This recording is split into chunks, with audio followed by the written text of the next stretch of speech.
Zoom recording. Okay, everyone.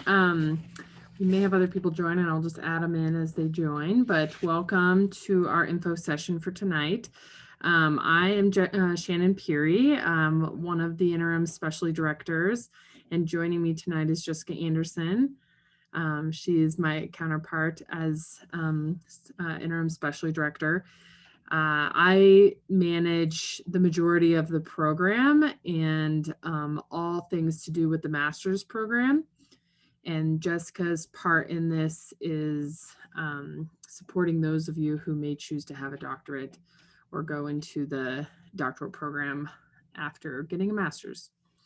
And Jessica will talk more. She's also our lead of our faculty nurse midwifery practices here at the University of Colorado. And so we will have her share more about that. Jessica, do you have anything to say to introduce yourself? No, just welcome everyone. We're excited to see you. Looks like there's another person who's slowly connecting here. Yeah, perfect. Okay, so some of you, oops, it's not advancing. Oh, now we went really fast. So some of you may be attending this because you're applying for the fall of 2021 start, which is a deadline for application very soon. Generally, this is geared towards that information, but others may be attending or listening to this because you are deciding if this is the right program for you, or if midwifery is the right route for you, or you are thinking about getting a bachelor's of nursing and starting your journey. So with that in mind, we wanted to also give some introduction to what midwifery is and nurse midwifery here at our institution and within our country, just to make sure that everyone is aware. We're also going to go through the application process for fall 2021, since that is likely what a lot of you are here for.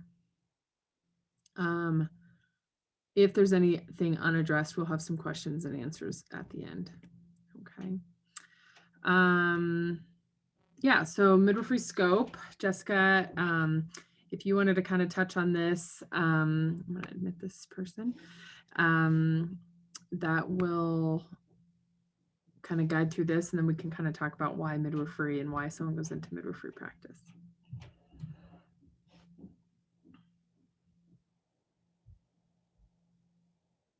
Can you hear me? Oh, your audio's gone. That's okay. Try it again in a minute. I'll start it. I'm here. Oh, you're Say here. it one more time.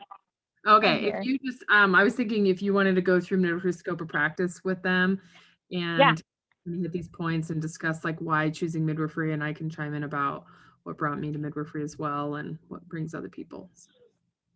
Yeah, perfect. Yeah, sorry, I had to switch over to my phone because my computer, my internet is a little wacky. So nurse midwifery, midwifery is our scope of practice is caring for individuals from essentially adolescence to the end of life, so even through and past menopause. We are primary care providers, so meaning we are a provider that many individuals will see throughout their health care. We work in very integrated systems, meaning we have the ability to refer, collaborate, and co-manage patients. And those are key words that are used within our midwifery profession. So co-manage, refer, or consult or collaboration. We also, of course, the bulk of what many people think we do that all the time, or the bulk of what we do, depending on the setting we work, is we provide care to pregnant individuals prenatally, also during labor, we catch babies, and also the postpartum period. Our professional organization is the American College of Nurse Midwives, and that is our membership organization. So it is the organization that represents us, certified nurse midwives and certified midwives. How we are certified is through the American Certification Board. And that is a sister organization of ACNM. And that is the organization that runs the test that gives us the certification to practice as either a nurse midwife or midwife. How we practice or what we are allowed to do or supported to do is really dependent on a number of things. And kind of the one thing that really dictates our ability to practice is the state. So each state has a governing body or licensing body that tells us what we can and can't do. And so, for example, in the state of Colorado, we are licensed through the Board of Nursing, and that some states are different. Some states have a Board of Midwifery. Even some states are midwives are licensed through like a medical board, but in the state of Colorado, we are licensed under the Board of Nursing. And we have a practice act that really outlines what we can and can't do within this state. And each state is a little bit different.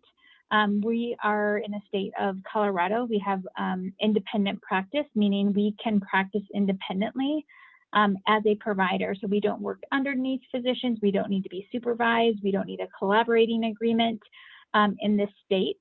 And there's only about 4 or 5 states that still have some restrictive licensure currently. With California, here's a little fun fact. California just achieved full practice, which they have been fighting for probably 3 decades. So the state really dictates what we can and can't do.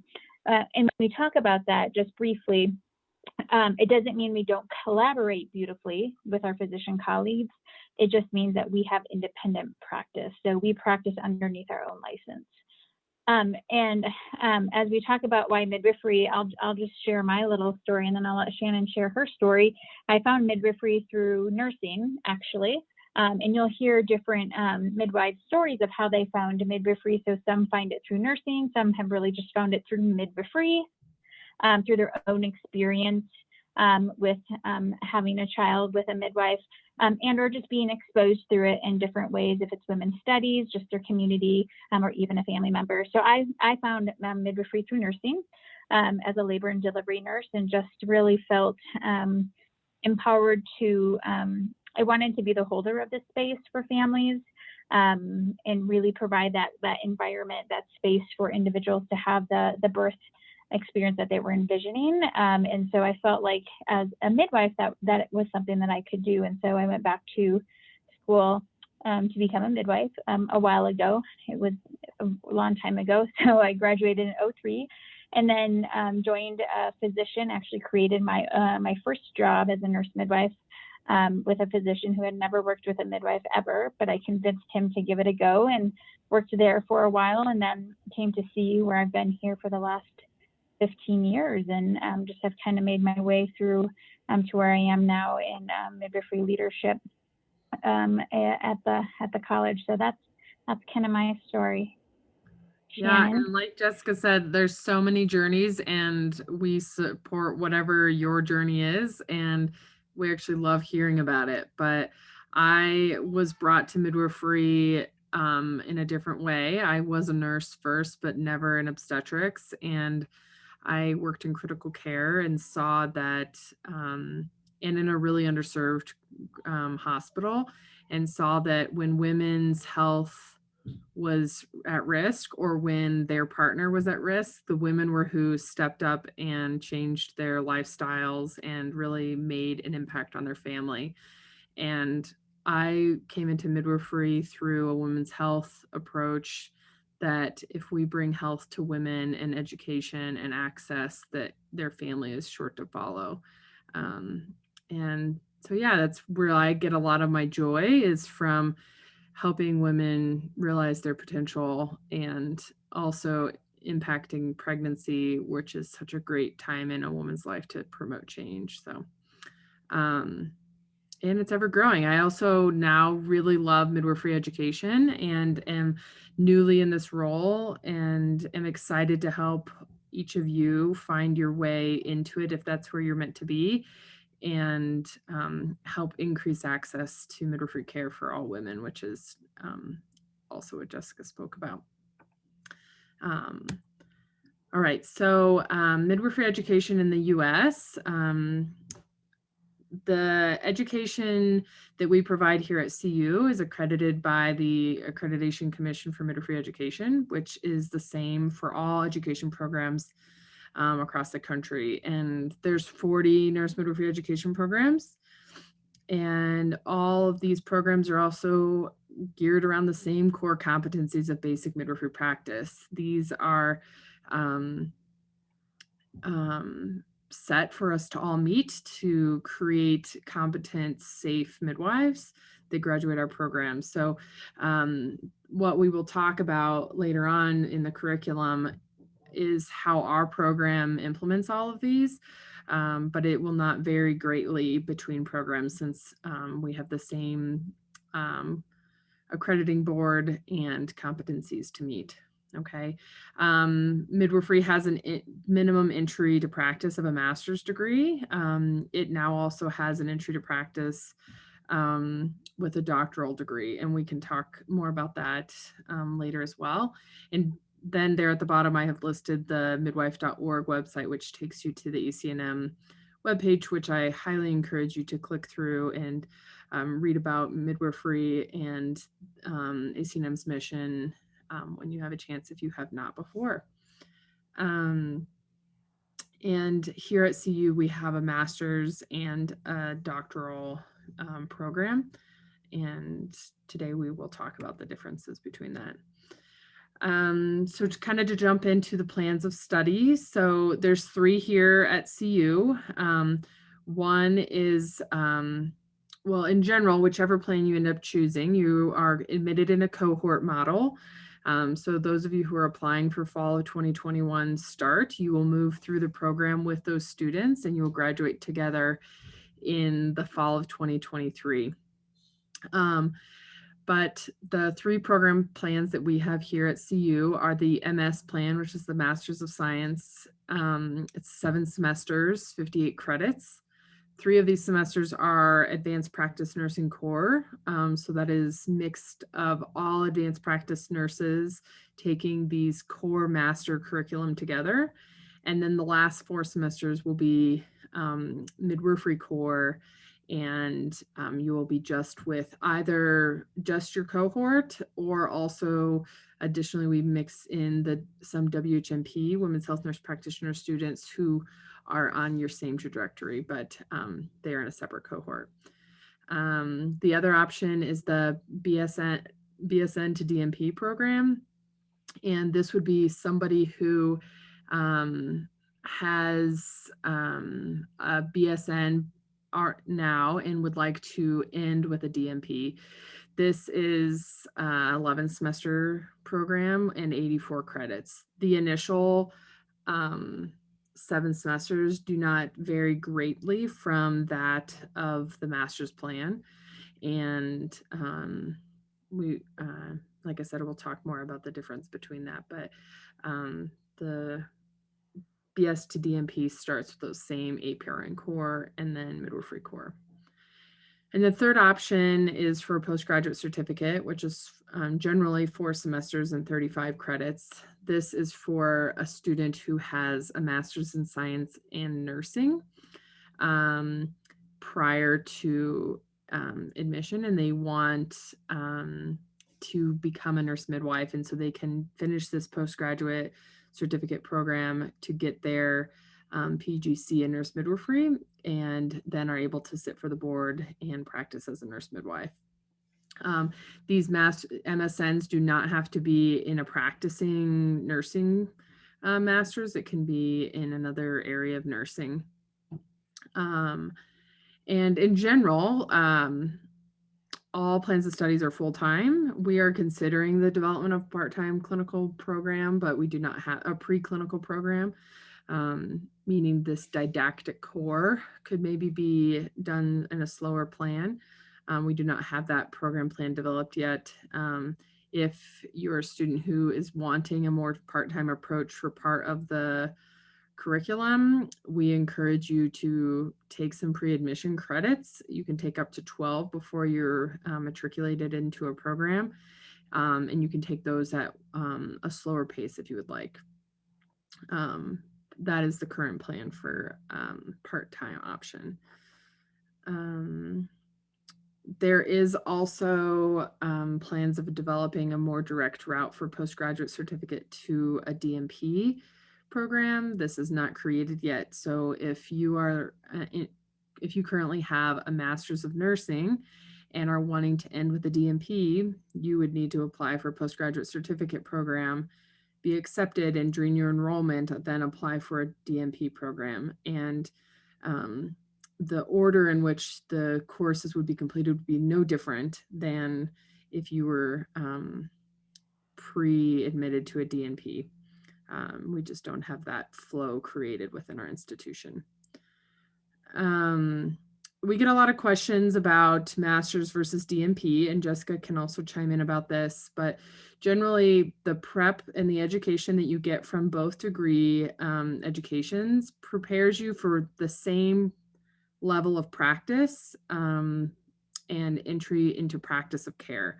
So the difference is the DNP prepares you additionally for leadership, quality improvement, program development strategies and skills.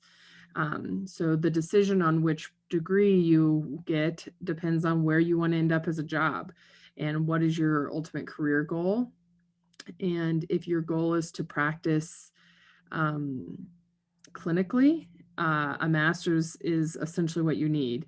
If your goal is to practice clinically and go into leadership administration, then a DNP might be something to consider.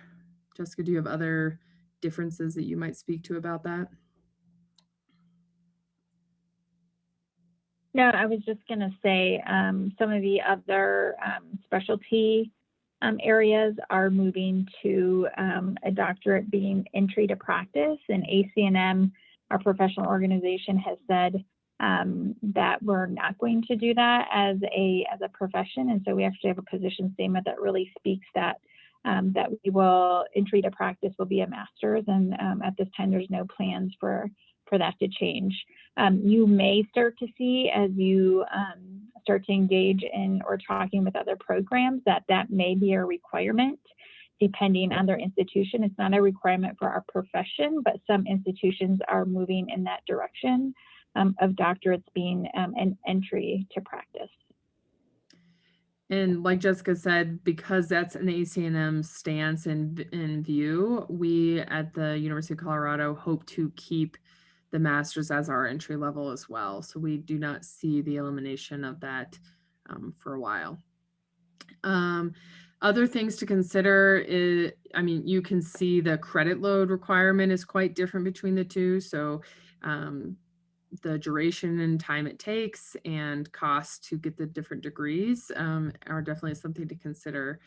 We're happy to talk with you individually if you're trying to decide between which program. And the other good thing is you can apply for which one you feel like fits you best right now. And later on, if you're admitted and you decide you don't want to do a DNP any longer, or you want to stop, or you want to add it on, there are ways for you to do that. Okay. Did I take up the last thing? Yeah. Okay. So course delivery, we are now a hybrid online program.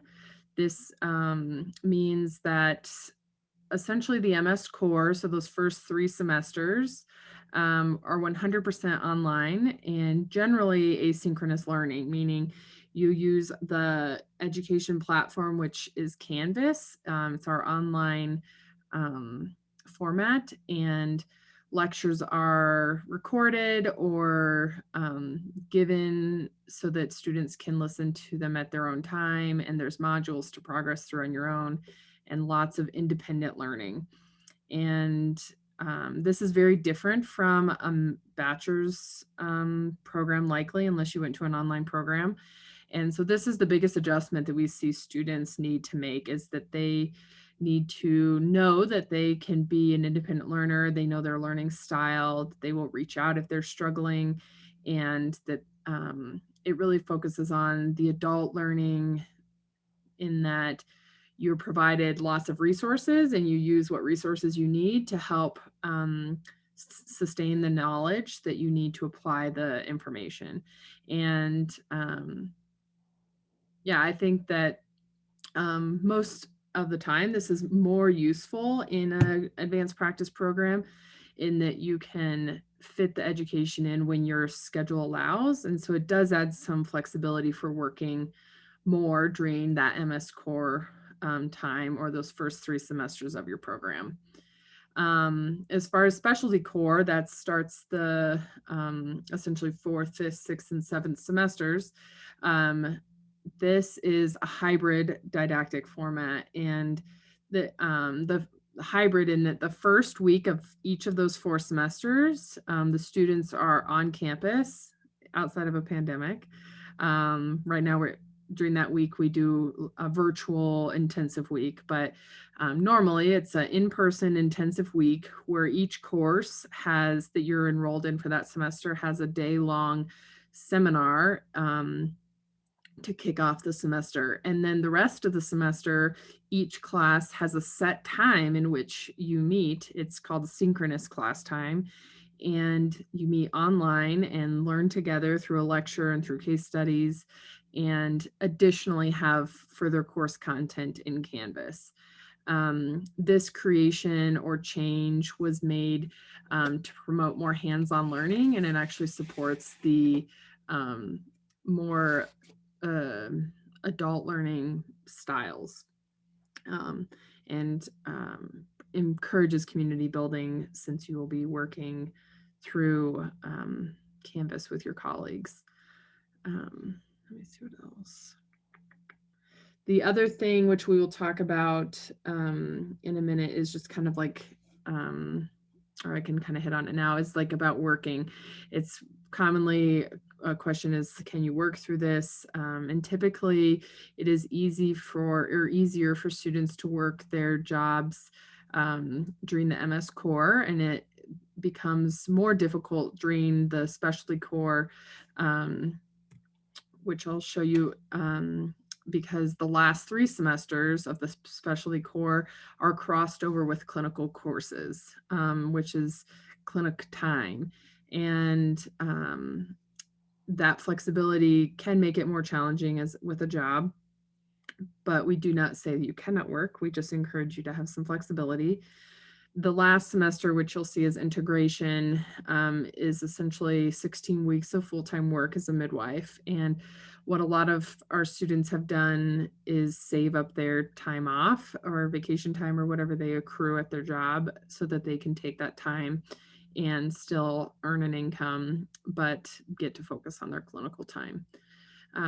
But to kind of go through these clinical courses, Advanced Practicum 1, 2, and 3 are the order. For those of you applying for fall 2021 start, you would have clinicals starting in the spring of 2023. And that's an outpatient setting clinical, and you'll simultaneously be having the outpatient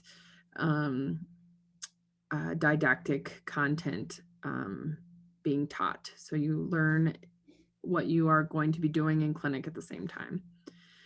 And then in the summer of 2023, you have Practicum 2, which is inpatient and newborn, and you are learning that also in didactic content at the same time.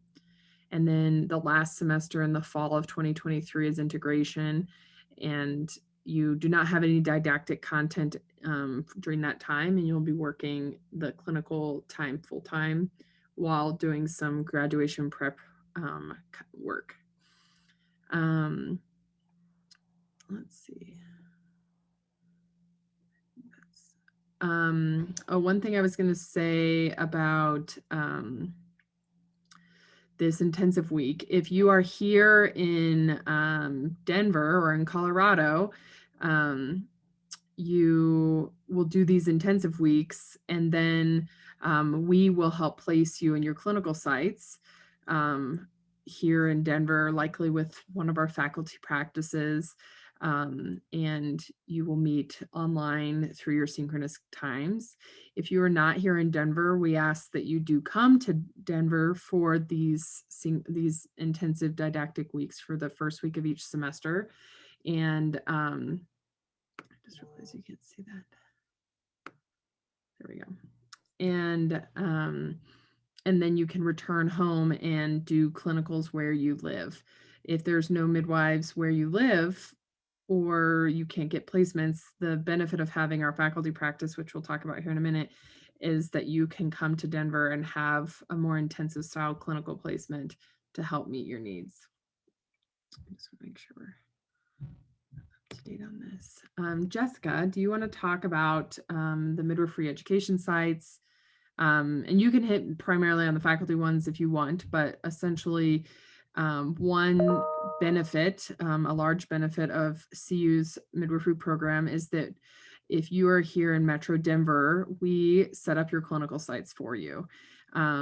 This is a huge stress of a lot of students in other programs. And because we have this large faculty practice, we are able to guarantee your clinical sites here in our region.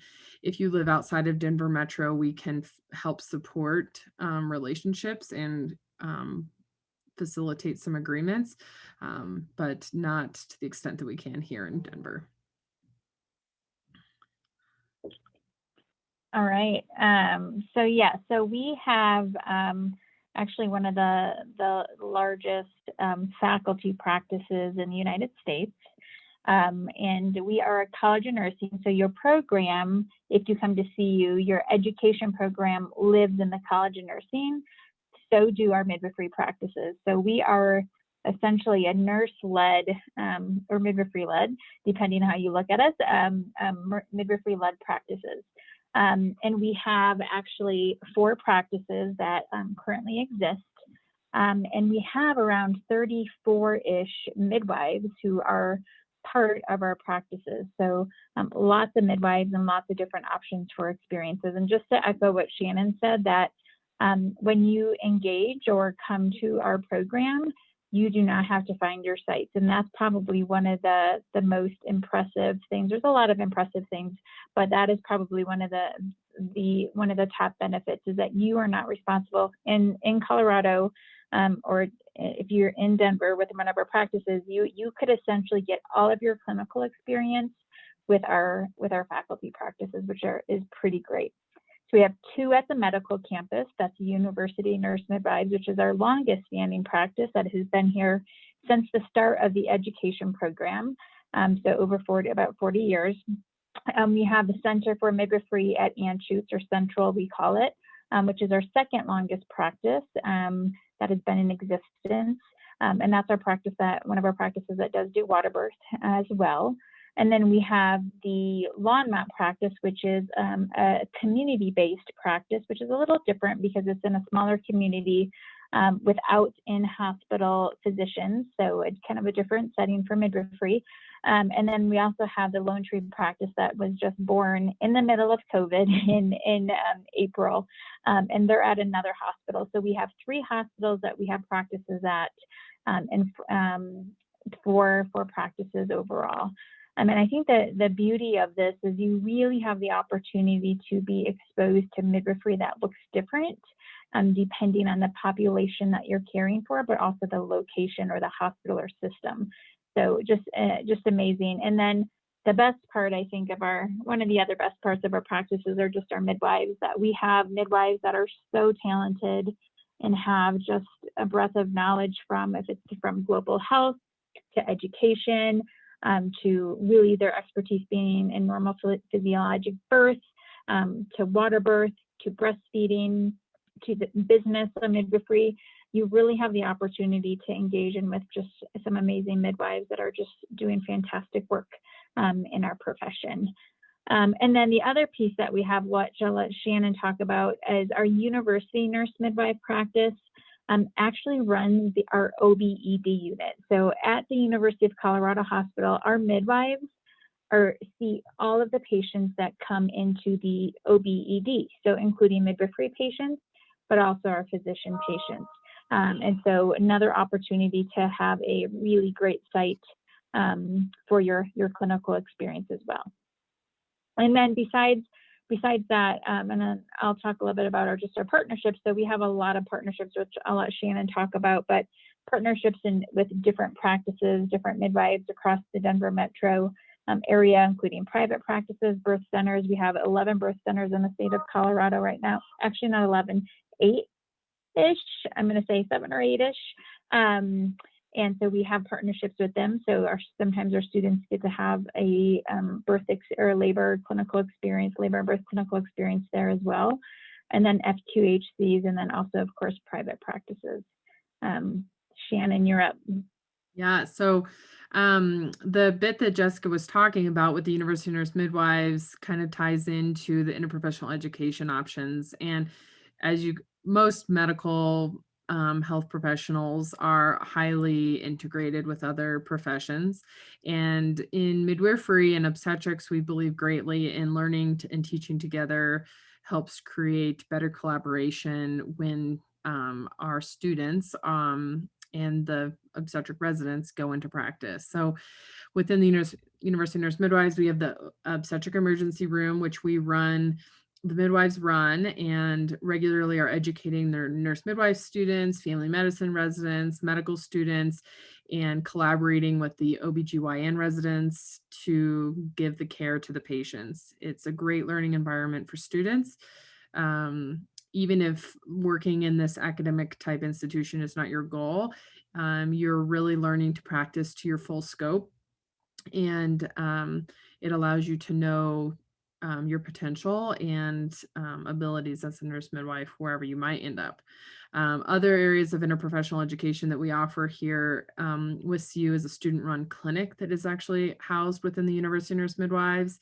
It's a little bit different type of setting than a regular clinic in that the student is the first person that the patient sees, and the students are creating the plans, and it gives a lot of autonomy to each of the student as they see their patients. We have newly developed a newborn training program with the pediatric resident team, and the nurse midwife students during their interpartum or newborn rotation will train with the pediatric residents to gain the skills they need for the newborn assessment and the care of the newborn from 0 to 28 days, which is in our scope. There's a primary care rotation with our family medicine residents, and as you will see as you enter midwifery, and we see it every day in our practice, especially in the emergency room, a large portion of what we do as midwives is address primary care concerns, in addition to their obstetric or gynecologic needs. And additionally, we have a few developed rural or out-of-state sites that if you happen to be in those areas, we can facilitate your connection with them. And it's just easier, obviously, to guarantee placement with one of our faculty practices because we have so many midwives and so many placements and such a diverse exposure. Let's see, I think that's all we want to talk about. That application cycle, I kind of wanted to hit on that for you. All the applications for fall of 2021 are due December 15th, which is just in a few weeks. We will then review the applications from that date onward. Those of you who will be offered an interview will hear from us at the end of January, early February, and we will schedule virtual Zoom interviews. This will be actually our second year doing virtual interviews. I'm not quite sure why we did it virtually 2 years ago, but last year we did it because of COVID. And it's actually a little bit easier and more fair for those who might be coming from other states, just to make sure that the impact of being in person is not a benefit, because it is an online program, so we don't expect you to live here. Anyhow, so interviews will be in February. We will let those of you who know will be accepted know March of 2021.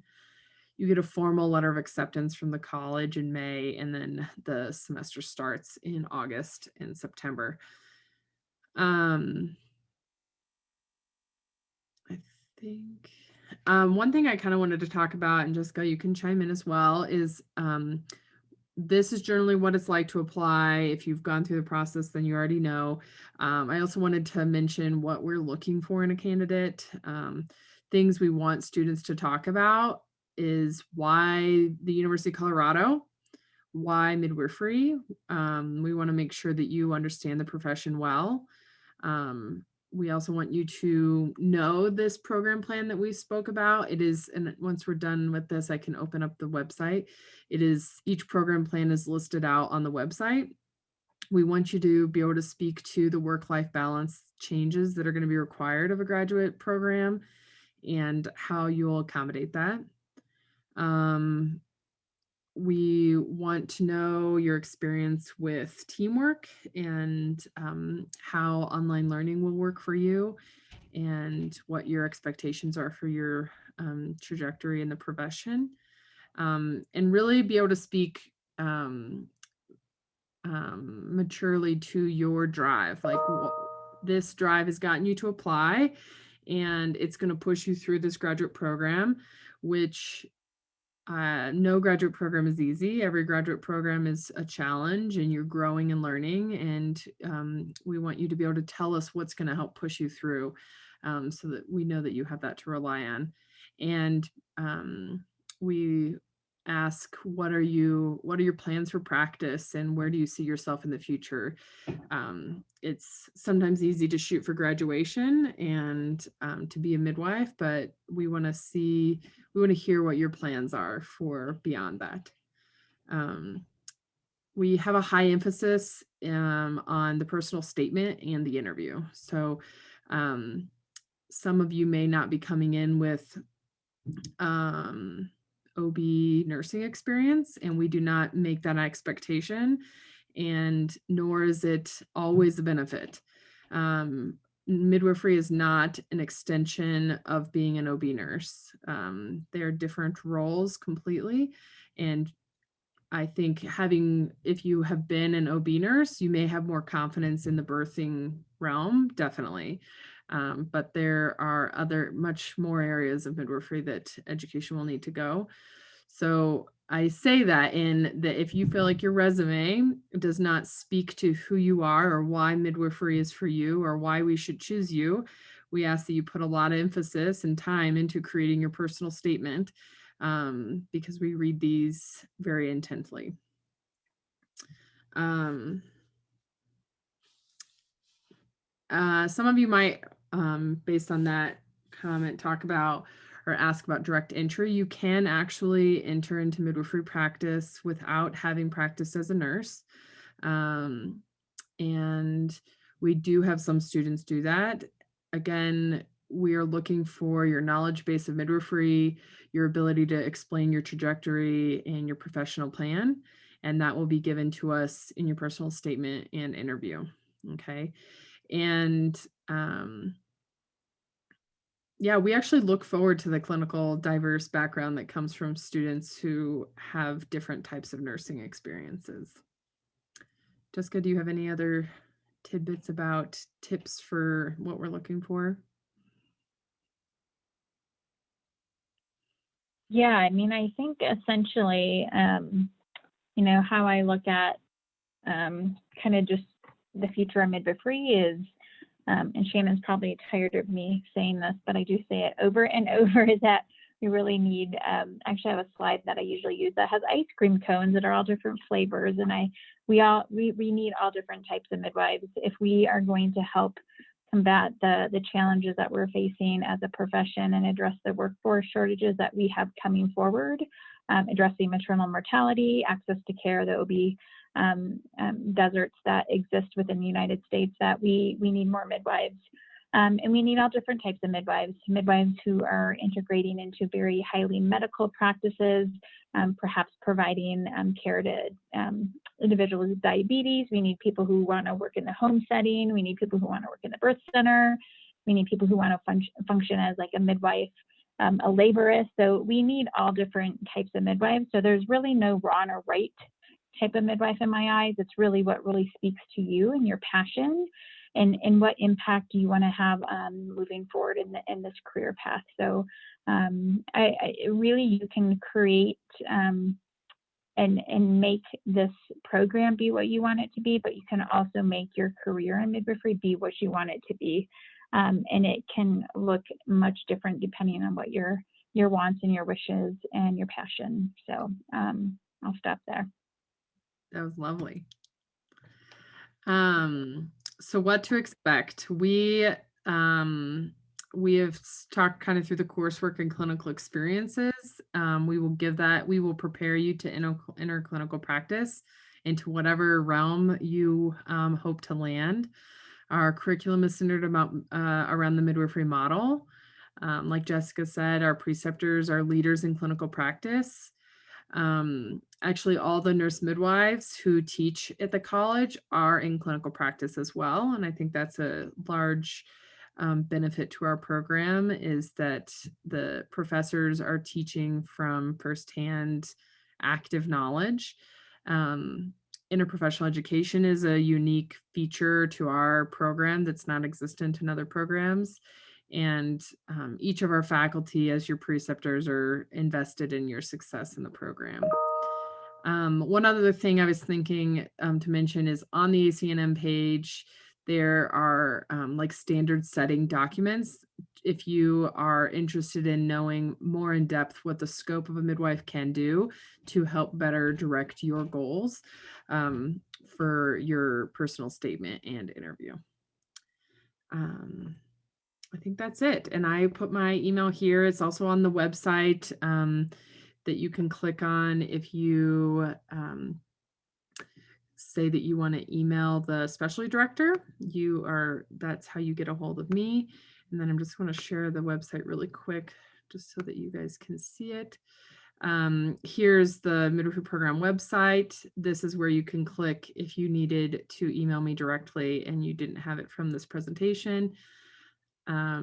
Here's some more information about deadlines and the tuition and costs. This is some data that are requirement to post on our website, but we're actually really proud to post our pass rates because ultimately that's one of the goals, right? Is for you to get this midwifery education and then pass the boards, which our rates are pretty high compared to the national standard. And then I just wanted, here are the program plans down here if you needed to click on that to help assess your ability to adjust your life and needs to the program as it goes. But yeah, I'm gonna stop sharing or stop recording now, so that way those of you who are here can ask questions.